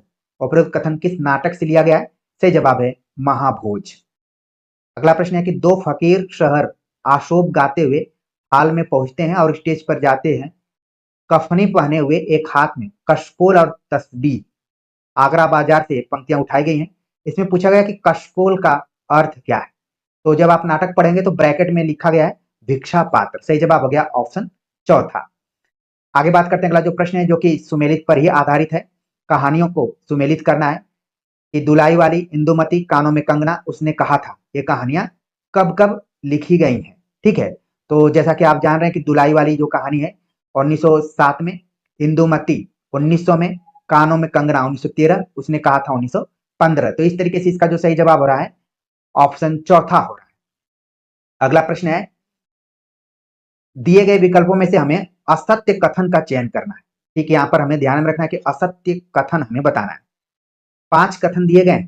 पहले जब एग्जाम हुआ करता था तो 5 में से 3 पुट बना दिए जाते थे, कभी कभी 4 बना दिए जाते थे। लेकिन इस बार एनटीए ने थोड़ा सा और एक्सपेरिमेंट किया हुआ है जिसमें कि 2 कथनों को ले रहा है। 5 कथनों में से हमें सही उत्तर बताने हैं जो कि असत्य कथन के तौर पर है। इसका जो यहाँ पर सही जवाब हो रहा है ऑप्शन ए और सी। कहा गया कि पूर्वी हिंदी का विकास मागधी से हुआ है, जो कि गलत है। जैसा कि आप जान रहे हैं कि ये अर्ध मागधी से हुआ है, और कहा गया कि अर्ध मागधी कौशल के आसपास विकसित हुई है, ठीक है। तो ये कथन भी क्या यहाँ पर गलत हो रहा है। तो सही जवाब क्या है यहाँ पर ऑप्शन ए और सी। अगला जो प्रश्न है नई समीक्षा से रिलेटेड पूछा गया और पूछा गया कि सत्य नहीं, ठीक है। ऊपर के क्वेश्चन में आपने देखा कि असत्य लिख दिया था, लेकिन यहाँ पर सत्य नहीं है। कुल मिलाकर हमें बताना है असत्य कौन है, ठीक है। तो इसमें भी 5 ऑप्शन दिए गए, 2 ही को बताना है। तो कहा गया कि नई समीक्षा ने विक्टोरियन नैतिकता को साहित्य की मूल वृत्ति माना है, ये इसके हिसाब से सत्य नहीं है। और डी ऑप्शन यहाँ पर दिया गया कि नई समीक्षा आलोचक की जिम्मेदारी किसी कलाकृति के गुण अर्थ के उद्घाटन से जोड़ती है, भले ही उसे प्रभावपरक हेत्वाभास से गुजरना पड़े। तो ये भी यहाँ पर क्या हो रहा है गलत हो रहा है। सही जवाब हो गया यहाँ पर सबसे उपयुक्त आंसर के रूप में कि जो सत्य नहीं है वो कौन कौन है, बी और डी है। आगे बात करते हैं, अगला जो प्रश्न है कि निम्नलिखित पंक्तियों में भक्ति काल के कवियों द्वारा लिखित काव्य पंक्तियां कौन सी हैं? तो भक्ति काल के कवियों द्वारा लिखी गई पंक्तियां कौन कौन सी हमें बताना है। तो ऑप्शन ए जो है यहाँ पर असवन जल सींच सींच प्रेम बेल बोई, और फिर इसके बाद मोर पंखा सिर ऊपर राखियो गुंज की माल गरे पहरियों को, ठीक है। और इसके बाद हो गया ताही छन उडुराज उदित रस राज सहायक। तो जो सही ऑप्शन बन रहा है ए सी ई बन रहा है। आगे बात करते हैं, अगला जो प्रश्न है हमने बहुत से अपने वीर हिंदुस्तान में भेजे हैं, मुझको बहुत तुमसे जितनी आशा है उतनी और किसी से नहीं। भारत दुर्दशा नाटक में किन पात्रों के बीच में आपसी संवाद हुआ है हमें बताना है। सही जवाब है भारत दुर्दे और मदिरा के बीच में ये बातचीत हुई है, संवाद हुआ है। अगला प्रश्न है कि गोदान उपन्यास में निम्नलिखित वाक्य किसके संदर्भ में कहा गया है? शराब का नशा उनके ऊपर सिंह की भांति झपटा और दबोच बैठा। ये किसके संदर्भ में ये बात कही गई? सही जवाब है ऑप्शन दूसरा ओमकार नाथ। आगे बात करते हैं, अगला जो प्रश्न है पूछा गया कि निम्नलिखित समाचार पत्रों को प्रकाशन वर्ष के अनुसार पहले से बाद के क्रम में लगाइए। 5 यहाँ पर समाचार पत्र दिए गए हैं, उसके आधार पर जो इनका सही क्रम है ऑप्शन तीसरा है कि बनारस अखबार पहले नंबर पर, दूसरे नंबर पर सुधाकर। आपके दिमाग में प्रकाशन वर्ष भी आना चाहिए, हमने इस पे पहले भी चर्चा की है। और बकायदे आचार्य रामचंद्र शुक्ल का हिंदी गद्य साहित्य के विकास में क्या योगदान रहा है उस वीडियो में हमने चर्चा की हुई है, आप देख भी सकते हैं। क्योंकि मैं विस्तार से किसी प्रश्न पे नहीं चर्चा कर रहा हूं, इसलिए बस आंसर बताने की कोशिश हमारी यहाँ पर है। तीसरे नंबर पर आप देख रहे हैं कि प्रजा हितैषी है, चौथे नंबर पर लोकमित्र और पांचवें नंबर पर ज्ञान प्रदायिनी पत्रिका है। आगे बात करते हैं, अगला जो प्रश्न है पूछा गया कि निम्नलिखित रचनाओं का प्रकाशन वर्ष के अनुसार सही आरोही क्रम क्या है। 5 रचनाएं दी गई हैं, उसमें हमें बताना है। प्रेमचंद घर में, आवारा मसीहा, संस्कृति के 4 अध्याय, अरे यायावर रहेगा याद, एक कहानी अभी। तो आप यहाँ पर ध्यान में रखिए कि कौन कौन सी रचना कब कब प्रकाशित हुई है, ठीक है। तो खुद आपके दिमाग में आ जाएगा कि हाँ इसका ये क्रम हो सकता है। तो जो क्रम हो रहा है ADCBE हो रहा है, ठीक है। आगे बात करते हैं, अगला जो प्रश्न है आचार्य मम्मट द्वारा निम्न पंक्तियों में किस प्रयोजन की ओर संकेत नहीं किया गया है। जैसा कि आप जान रहे हैं कि काव्य प्रयोजन के दृष्टिकोण से मम्मट का जो भी उनकी परिभाषा रही है, विशेषताएं रही हैं, वो काफी चर्चित रही हैं। तो 6 तत्वों के बारे में उन्होंने बताया था, जिसमें कि लोकोपदेश का जिक्र उन्होंने नहीं किया है। तो कुल मिलाकर ये जो यहाँ पर श्लोक दिया गया है, इसी का अर्थ पूछा गया है और लोक उपदेश की बात नहीं की गई, बल्कि कांता समित उपदेश की बात यहाँ पर की गई थी। तो सही जवाब हो गया ऑप्शन तीसरा। अगला प्रश्न है कि भारतेंदु ने तदीय समाज की स्थापना किस वर्ष की थी। सही जवाब है 1873। और एक कथन आपके दिमाग में जरूर आना चाहिए कि हिंदी नए चाल में ढली, ये भी कई बार सवाल पूछा गया है और उसका भी आप वर्ष देखेंगे तो 1873 ही है। आगे बात करते हैं, अगला जो प्रश्न है कि तुम जीवन से तटस्थ हो सकते हो परंतु मैं तो अब तटस्थ नहीं हो सकती। उपरोक्त पंक्तियां आषाढ़ का एक दिन के कौन से अंक से ली गई है। सही जवाब है ऑप्शन दूसरा, तीसरे अंक से ली गई है, ठीक है। आगे बात करते हैं, अगला जो प्रश्न है प्रकाशन वर्ष के अनुसार निम्नलिखित रचनाओं पर विचार करना है और जो भी रचनाएं दी गई यहाँ पर इसको आप मतलब क्लेम में डाल सकते हैं। जो रचनाएं यहाँ पर दी गई हैं वैसे मान लीजिए ध्रुव स्वामिनी पहले से ही गलत है, ठीक है। और आधे अधूरे को यहाँ पर बता दिया गया कि ये भी गलत हो गया, ठीक। और अंधा युग को बता दिया गया, 3 ऑप्शन यहाँ पर गलत है। तो डी और ई जो ऑप्शन होना चाहिए वो सही होना चाहिए, लेकिन आप विकल्प में देखेंगे कहीं पर डी ई है नहीं, ठीक है। तो इसको आप क्लेम में डाल सकते हैं। तो इसका जो सही जवाब होना चाहिए था डी और ई होना चाहिए। आगे बात करते हैं, अगला जो प्रश्न है आदिकाल में लिखी गई रचना आल्हा जगनिक की मूल भाषा इनमें से कौन सी है। तो जो भी ऑप्शन दिया गया है उसमें सही जवाब बुंदेलखंडी होगा, लेकिन आप इसको क्लेम में डाल सकते हैं क्योंकि बुंदेलखंडी नाम से कोई बोली नहीं है, बल्कि आप बुंदेली अगर बोलते तो ये कुछ ज्यादा सटीक यहाँ पर होता, ठीक है। वैसे अगर आप ये लगाए होंगे तो कोई दिक्कत नहीं है, अगर कोई क्लेम करना चाहे तो जरूर इसको क्लेम कर सकता है। अगला प्रश्न है कि एक कहानी यह भी किस विधा की रचना है। सही जवाब हो गया आत्मकथा है, किसकी है, मन्नू भंडारी। अगला प्रश्न है सूची 1 का सूची 2 से मिलान करना है हमें यहाँ पर, ठीक है। तो प्रेम संपत्ति लता, प्रेम पुष्पावली, वर्षा विनोद, जीर्ण जनपद इत्यादि रचनाएं दी गई हैं, रचनाकारों का नाम है। तो इसका जो सही जवाब हो रहा है ऑप्शन दूसरा कि ए का 3 हो गया वर्षा विनोद, ठीक है। इसी तरीके से एक और है बिंदु विनोद करके रचना है, ये कई बार कंफ्यूजन हो जाता है, तो आप लोग जरूर अपने ध्यान में रखिए, ठीक है। तो ए का 3 हो गया, बी का हो गया 4 जीर्ण जनपद, और सी का हो गया 2 और डी का हो गया 1। आगे बात करते हैं, अगला जो प्रश्न है जो कि सूची 1 से सूची 2 का मिलान करना है। शब्दार्थों से तो काव्यम तुरंत आपके दिमाग में आ गया होगा। काव्य शब्दार्थ शब्दोयम गुणयालंकार संस्कृतियो शब्दार्थयो वर्तते, ये आपको वामन ध्यान में रखना है। फिर तद्दोष शब्दार्थो सगुणावलंकृति पुनः क्वापि, जो दिया गया ये मम्मट का हो गया, और वाक्यम रसात्मकम काव्यम विश्वनाथ का। तो बहुत ज्यादा इसमें मेहनत करने की जरूरत नहीं थी, बस आप सही से इसको टिक कर लीजिए। अगला जो प्रश्न है यहाँ पर पूछा जा रहा है कि कौन सा युग्म सही है, हमें सही युग्म के बारे में बताना है। महादेवी वर्मा, ठकुरी बाबा, तुलसीराम मुर्दहिया, जामुन का पेड़ दिनकर को बताया जा रहा है, जबकि आप जानते हैं कि कृष्णचंद्र का है। विवेकी राय, भोलाराम का जीव, जबकि आप जानते हैं कि हरिशंकर परसाई का है। रमणिका गुप्ता, आपोहुदरी। तो सही युग्म हमें यहाँ पर बताना है, तो जो सही युग्म ए बी और ई होना चाहिए। सही जवाब हो गया ऑप्शन दूसरा। आगे बात करते हैं, अगला जो प्रश्न है कि मनुष्य को अक्सर सोचने वाला पशु कहा गया है। मनुष्य को अक्सर सोचने वाला पशु कहा गया है, यह पंक्ति किस पुस्तक से ली गई। तो सही जवाब हो गया इतिहास चक्र से। अगला प्रश्न है कि आधुनिकता के संदर्भ में कौन सा कथन सत्य है, ठीक है। तो यहाँ पर 5 ऑप्शन दिए गए हैं, जो सत्य की बात की जा रही है ए सी और ई जो ऑप्शन है आधुनिकता के संदर्भ में सत्य है। आगे बात करते हैं। अगला जो प्रश्न है कि मीरा की काव्य पंक्तियों के संदर्भ में कौन से कथन असत्य है। तो यहाँ पर 5 पंक्तियां दी गई हैं, हमें असत्य बताना है। ठीक है, यहाँ पर ध्यान में रखिए कि असत्य बताना है। और तो असत्य क्या हो गया, बी और ई ऑप्शन जो हो गया वो असत्य हो गया। सही जवाब हो गया ऑप्शन पहला। अगला जो प्रश्न है ये भी सूची मिलान पर आधारित है, जिसमें एक तरफ संपादकों का नाम है, दूसरे तरफ पत्रिका का नाम है। पहल, नई कविता, अभिप्राय, आलोचना।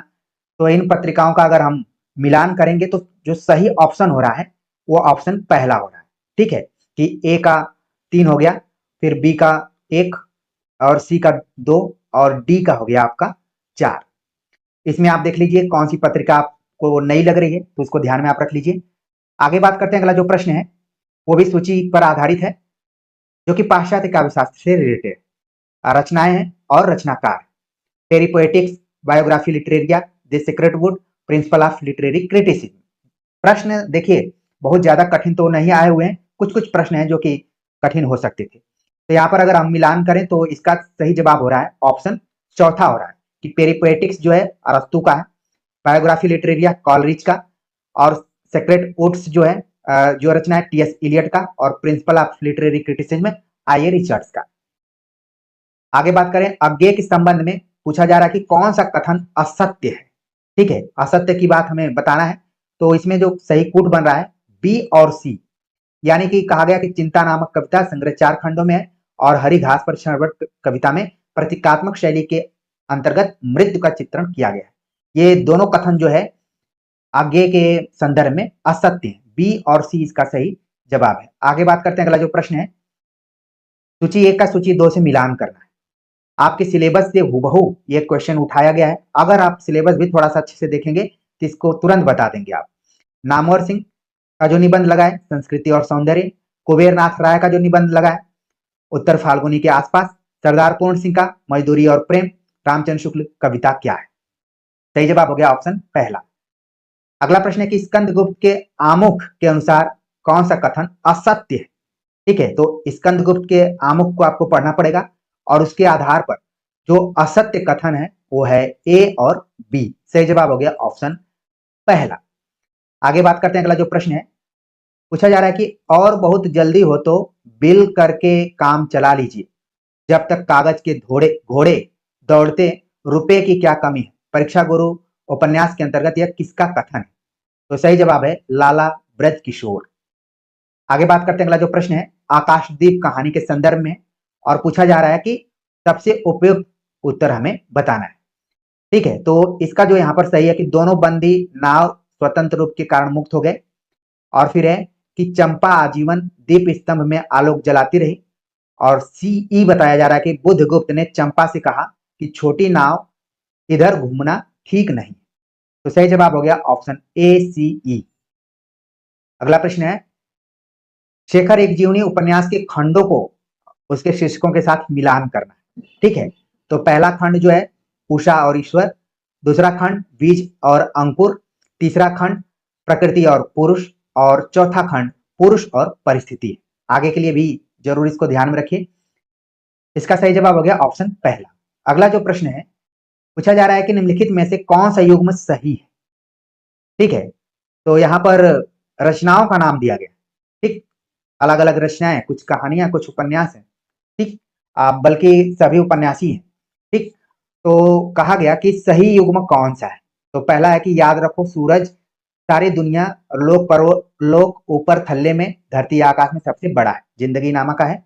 और फिर इसमें बताया गया कि तिरस्कार भरी आंखों से देखकर कहा मुझे लाकर यहाँ बैठा दिया, आप परदेश की राह ली, गोदान से हो गया। और फिर डी ऑप्शन जो है कि जब एक बार धुरी गड़बड़ा जाती है तो फिर जिंदगी लड़खड़ा जाती है, आपका बंटी। तो ए बी डी इसका सही यहाँ पर युग्म है। आगे बात करते हैं। अगला जो प्रश्न है बुद्धिजीवी वर्ग वह है जो दूरदर्शी होता है, सलाह दे सकता है और नेतृत्व दान कर सकता है। किस महापुरुष की पंक्ति है। सही जवाब है भीमराव अंबेडकर। अगला प्रश्न है कि भारतेंदु ने ददरी मेले के अवसर पर भारतवर्ष उन्नति कैसे हो सकती है विषय पर ओजस्वी और सारगर्भित भाषण किस जगह दिया था, किस स्थान पर दिया था। सही जवाब हो गया बलिया। अगला प्रश्न है कि पंचन के देखत प्रपंच करि दूर सबे, पंचन को स्वत पंच तत्व में मिलिए मैं, हरिपन हारी जस धारी के, धरम हव शांत, शांतन को सुभट सुपूत कहिए मैं। उपरोक्त पंक्ति में वीर रस के किस भेद का उल्लेख इसमें किया गया है? सही जवाब हो गया युद्ध वीर। अगला प्रश्न है, अंधा युग नाटक के संबंध में सत्य कथन कौन सा है? तो हमें यहाँ पर सत्य कथन बताना है। तो 5 ऑप्शन दिए गए, उसमें से जो सत्य कथन है बी और सी ऑप्शन जो है वो सत्य है। इसको लेकर हमने बहुत सारे एक्सरसाइज आपको कराई थी, प्रैक्टिस भी कराया हुआ था। आगे बात करते हैं, अगला जो प्रश्न है कि निम्नलिखित में से कौन सी कृति शमशेर बहादुर सिंह की? शमशेर बहादुर सिंह की कृति हमें यहाँ पर बताना है। तो इसका जो यहाँ पर सही जवाब हो रहा है अमन का राग, बी और डी सलोना जिस्म। बाकी कुछ कुछ कविताएं आप देख रहे हैं कि आपके सिलेबस में भी जुड़ी हुई हैं यहाँ पर। ठीक, आगे बात करते हैं, अगला जो प्रश्न है, कोसी का घटवार कहानी के आधार पर ध्वनि और वस्तु का कौन सा युग्म सही है? तो इसमें मथानी के बारे में जो चर्चा की गई है कि छच्छिर करके वो चलती है। ठीक है, सही जवाब हो गया ऑप्शन दूसरा। अगला प्रश्न है कि भेख है यह, आप विचार करके देखिए, जैसे आपका यह खद्दड़ कपड़ा है, मलमल और मार्किन कपड़ा पहनने वाले मन से भले ही महात्मा जी के पंथ को माने, लेकिन आप उन्हें सुराजी तो नहीं कहिएगा। महिला आंचल किस पात्र द्वारा ये बात कही गई है? सही जवाब है ऑप्शन पहला लक्ष्मी। अगला प्रश्न है, निम्नलिखित में से कौन सा कथन असत्य है? असत्य कथन हमें बताना है। 5 ऑप्शन दिए गए, इन ऑप्शंस के आधार पर जो असत्य कथन है उसमें आप देखेंगे कि बी और ई है। ठीक है, हिंदी दलित लेखन में महिला रचनाकारों की समस्या केंद्र में है, गलत है। और ई कहा गया कि हिंदी दलित लेखन परंपरा में राजेंद्र यादव, मैत्री पुष्पा और कमलेश्वर प्रमुख है। बाकी जितनी भी बातें कही गई हैं सब सत्य हैं, लेकिन हमें असत्य बताना था। सही जवाब हो गया ऑप्शन पहला। अगला प्रश्न है, सूची 1 का सूची 2 से हमें मिलान करना है। पात्रों का नाम दिया गया है, नाटक है, लीला, दंतुल, अशोक, देवकी। तो अगर हम मिलान करेंगे तो लीला का संबंध किससे है? 1 और द्रोणाचार्य से। दंतुल का संबंध आषाढ़ का एक दिन। अशोक का संबंध किससे हो गया? आधे अधूरे से। और देवकी का संबंध स्कंद गुप्त से। इस बार मैं जो पैटर्न देख रहा हूं, इस तरीके वाला पैटर्न काफी यहाँ पर दिखाई दे रहा है। आगे बात करते हैं, अगला जो प्रश्न है, इनमें से कौन सा युग्म सुमेलित है? सही सुमेलित युग्म कौन सा है हमें बताना है। तो निबंध का नाम इसमें दिया गया है और ये हूबहू एकदम सिलेबस से उठा लिया गया है। सिलेबस को आपको सीरियसली देखना है। युग्म आप तुरंत बता देंगे कि कौन सा सही सुमेलित है। तो दिल्ली दरबार दर्पण भारतेंदु का है और प्रताप नारायण मिश्र शिव मूर्ति का है। बाकी आप देख रहे हैं कि हजारी प्रसाद द्विवेदी का होना चाहिए। फिर यहाँ पर देख रहे हैं कि संस्कृति और सौंदर्य नामवर सिंह का, इसी में अल्टरनेट कर दिया है। तो हमें सही ही बताना है। सही जवाब हो गया ऑप्शन दूसरा, केवल ए और बी। अगला प्रश्न है कि विद्यानिवास मिश्र के निबंध मेरे राम का मुकुट भीग रहा का प्रकाशन वर्ष क्या है? सही जवाब है 1974। अगला प्रश्न है कि राग दरबारी उपन्यास में जिला कार्यालय में आई स्कीम के अंतर्गत रुपए पाने के लिए इनमें से किस युग्म ने योजना बनाई? तो इसका जो सही जवाब है कि सनीचर कालिका प्रसाद। ठीक है, ऑप्शन यहाँ पर जो सही हो रहा है ऑप्शन दूसरा। ठीक, आगे बात करते हैं, अगला जो प्रश्न है कि मगही के अंतर्गत आने वाली बोलियां। तो मगही सही जवाब है ऑप्शन तीसरा, कुड़माली और खुंटाली। कुछ ये नए प्रश्न के तौर पर इनको देख सकते हैं आप। अगला जो प्रश्न है कि अपना अपना भाग्य कहानी के संदर्भ में सही कथन कौन सा है? ठीक, तो यहाँ पर जो कूट दिया गया है उसमें सही है ऑप्शन ए, फिर सी, फिर ई है। ठीक, आगे बात करते हैं, अगला जो प्रश्न है, सूची 1 का सूची 2 के साथ मिलान करना है। एकदम से सिलेबस से उठा लिया गया है और मेन पात्र है। यहाँ पर हमें बताना है कि राजा निर्वंशिया का संबंध किससे है? जगपति से। फिर कोसी का घटवार, आप देख रहे हैं कि इसमें कोसी का जो घटवार दिया हुआ है वह है हवलदार धर्म सिंह। सिक्का बदल गया सहनी और चीफ की दावत मिस्टर शामना। तो इसका जो यहाँ पर सही जवाब होना चाहिए ऑप्शन तीसरा होना चाहिए। ए का 3 और बाकी जो ऑप्शन दिया गया है बी का हो गया यहाँ पर 4। ठीक है, आगे बात करते हैं, अगला जो प्रश्न है, राजभाषा संबंधी संवैधानिक व्यवस्था के संदर्भ में कौन सा कथन असत्य है? हमें असत्य पे ध्यान रखना है। तो पांचों ऑप्शन को अगर हम पढ़ेंगे तो उसमें जो असत्य विकल्प के तौर पर है वो सी और डी है।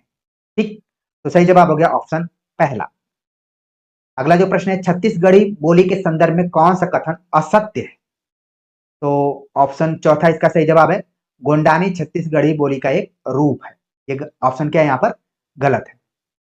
अगला प्रश्न है, सूची 1 का सूची 2 से मिलान करना है। बोलियों का नाम दिया है सिरमौरी, कन्नौजी, खड़ी बोली, अवधी, और हमें मिलाना है कि आखिरकार कौन सी बोली किस क्षेत्र में बोली जाती है।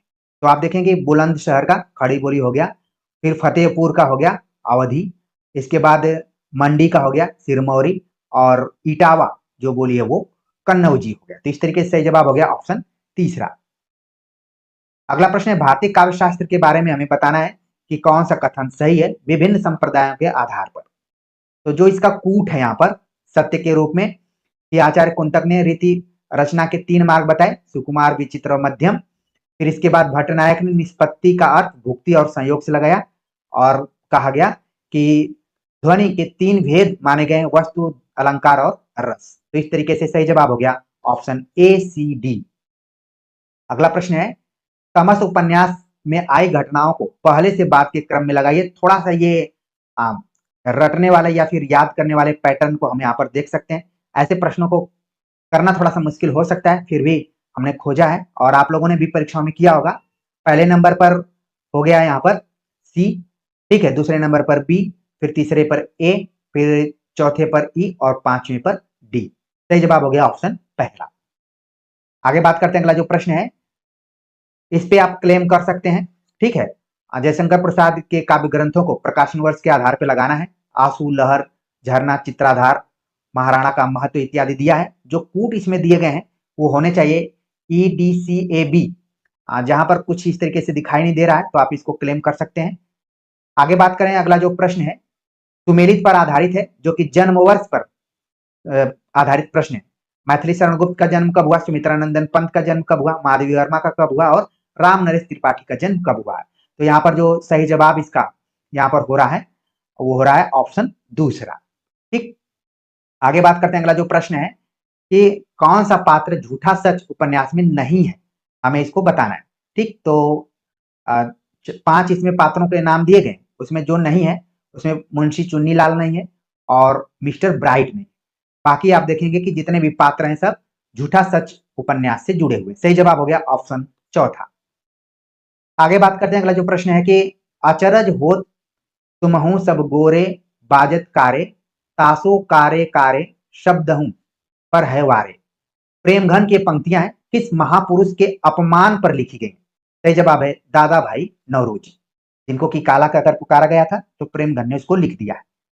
अगला प्रश्न देवनागरी लिपि से संबंधित है और हमें बताना है कि असत्य कथन कौन सा है, ठीक। तो देवनागरी लिपि के संदर्भ में आप देखेंगे तो बी और डी जो ऑप्शन दिया गया है वो असत्य है। हमें ध्यान रखना है, असत्य के बारे में बताना है, ठीक। आगे बात करते हैं, अगला जो प्रश्न है पूछा जा रहा है कि भारत भारती में उद्धृत लक्ष्मी, अहल्या, बाजियाबाई, भवानी, पद्मिनी जिन नगरों की रानी थी उन्हें आरोही क्रम में व्यवस्थित कीजिए। तो यहाँ पर ऊपर में प्रश्नों में नाम दिया गया है रानियों का और हमें मिलाना उसको, मतलब क्रम से मिलाना, ठीक। तो पहले नंबर पर हो गया झांसी, दूसरे नंबर पर ग्वालियर, तीसरे पे इंदौर, चौथे पर हो गया आपका चित्तौड़ और पांचवें पर हो गया नाटौर, ठीक। तो इस तरीके से जो कूट बन रहा है ऑप्शन पहला है। अगला प्रश्न है जो पूछा जा रहा है कि सादे ढंग से केवल कुछ अत्यंत व्यंजक घटनाएं और थोड़ी बातचीत सामने लाकर क्षिप्र गति से किसी एक गंभीर संवेदना या मनोभाव से पर्यवेक्षित होने वाली यह कथन आचार्य रामचंद्र शुक्ल ने किस कहानी के संदर्भ में कहा है? तो सही जवाब है ऑप्शन तीसरा, उसने कहा था के बारे में बात कही गई है। अगला प्रश्न है गद्य की भाषा पर द्विवेदी जी के इस शुभ प्रभाव का स्मरण जब तक भाषा के लिए शुद्धता आवश्यक समझी जाएगी तब तक बना रहेगा। महावीर प्रसाद द्विवेदी के बारे में किसने कही है? सही जवाब है ऑप्शन दूसरा, आचार्य रामचंद्र शुक्ल। अगला प्रश्न है सभी संथालों को दामुल हौज हो गया। महिला आंचल से पंक्ति ली गई है, दामुल हौज शब्द का अर्थ क्या है यहाँ पर? सही जवाब है आजीवन कारावास। अगला प्रश्न है कि निम्न में से किस साधन की सहायता से आर्थिक योजना के अंतर्गत प्रतीयमान अर्थ की प्रतीति नहीं होती? तो इसमें जो सही जवाब है वो है साहचर्य। अगला प्रश्न है कि काव्य ग्रंथों को प्रकाशन वर्ष के अनुसार पहले से बाद के क्रम में हमें लगाना है, और जितने भी काव्य ग्रंथ आप देख रहे हैं सभी सूफी काव्य ग्रंथ से रिलेटेड है। तो देखा जाए तो पहले नंबर पर चित्रावली, दूसरे नंबर पे ज्ञानदीप, तीसरे नंबर पे हंस जवाहिर, चौथे नंबर पे आप देख रहे हैं इंद्रावती, और पांचवें नंबर पे अनुराग बासिर। तो इस तरीके से सही जवाब हो गया ऑप्शन चौथा। अगला प्रश्न है, लखनऊ की कब्र उपन्यास के लेखक कौन है? सही जवाब है किशोरी लाल गोस्वामी। आचार्य रामचंद्र शुक्ल का निबंध कविता क्या है? सरस्वती पत्रिका में। यहाँ पर सरस्वती पत्रिका में किस वर्ष प्रकाशित हुआ था ये हमें बताना है। ठीक, सही जवाब हो गया ऑप्शन तीसरा 1909 में। अगला प्रश्न है कि रासेव असंभु नवरस सरस छंदु चंदु की आमिसम श्रृंगार वीर करुणा विवच भय अद्भुत संत सम। तो इसमें हम देख रहे हैं कि रस की बात की गई है, छंद की बात की गई है। तो किस संदर्भ में चंद्रवरदाय ने इन पंक्तियों को लिखा है? सही जवाब है रासवों की व्याख्या के लिए। अगला प्रश्न है कि निम्नलिखित वक्तव्यों में से कौन सा कथन गैंग्रीन कहानी से संबंधित है? तो कथन तो दिए गए हैं 5, लेकिन उसमें से 2 ही ऐसे कथन है जो कि गैंग्रीन से संबंधित है कि मालती एक पंखा उठा लाई और महेश्वर खाना आरंभ करते हुए मेरी ओर देखकर बोले। बाकी जितने भी कथन दिए गए हैं वो उपयुक्त कथन के अंतर्गत नहीं है। अगला जो प्रश्न है, निम्नलिखित में से किस लेखक या लेखकों का जन्म वर्ष सही सुमेलित है? तो ये भी आपके सिलेबस से ही जितने भी कवि जुड़े हुए हैं या फिर रचनाकार हैं वहीं से सवाल पूछ लिया गया है। बीच में हमने एक सीरीज चलाई हुई थी, अब पता नहीं आप लोगों ने कितना उस पर विश्वास किया था। अज्ञेय का पूछ लिया गया 1911, सही है, और इसमें मुक्तिबोध 17। ठीक है, अज्ञेय और मुक्तिबोध ये मेरे लिए काफी लकी भी रहे हैं क्योंकि रिसर्च वर्क भी रहा है हमारा इस पे। सही जवाब हो गया ए और ई। बाकियों का जो भी यहाँ पर दिया गया सब गलत है। जैसे माधवी वर्मा का आप देखेंगे 1907 है, ठीक है, और बाकियों का जैसे दिनकर का हो गया, दिनकर का 1905 नहीं है, और महादेव, ये दोनों ऑप्शन इसमें नहीं है। ठीक है ना, आगे बात करते हैं। अगला जो प्रश्न है, बकरी नाटक में आए गीतों की पंक्तियों को पहले से बाद के क्रम में लगाइए। थोड़ा सा ये कठिन सवाल है। तो पहले से बाद के क्रम में देखा जाए तो पहले नंबर पर है जा जा के सींच आई हर एक क्यारी, फिर दूसरे नंबर पर है ऊह करी न अह करी गांधी जी की बकरी, और तीसरे नंबर पे है तन मन धन उन्नायक, चौथे नंबर पर है धर्म ईश्वर भाग्य सबकी उंगलियों में से घूमता, और पांचवें नंबर पर है दुर्जन के साथ सबका यहाँ मोल कर चलो। ठीक, तो सही जवाब जो हो रहा है डी बी सी ई ए हो रहा है। अगला जो प्रश्न है, पूछा गया कि इसका अध्ययन हिंदी साहित्य की जानकारी के लिए कितना आवश्यक? यह इसी से अनुमान किया जा सकता है कि इसी के ढांचे पर 34 वर्ष पीछे गोस्वामी तुलसीदास जी ने अपने लोक प्रसिद्ध ग्रंथ रामचरितमानस की रचना की है। आचार्य रामचंद्र शुक्ल का यह कथन किस रचनाकार के संदर्भ में कहा गया है?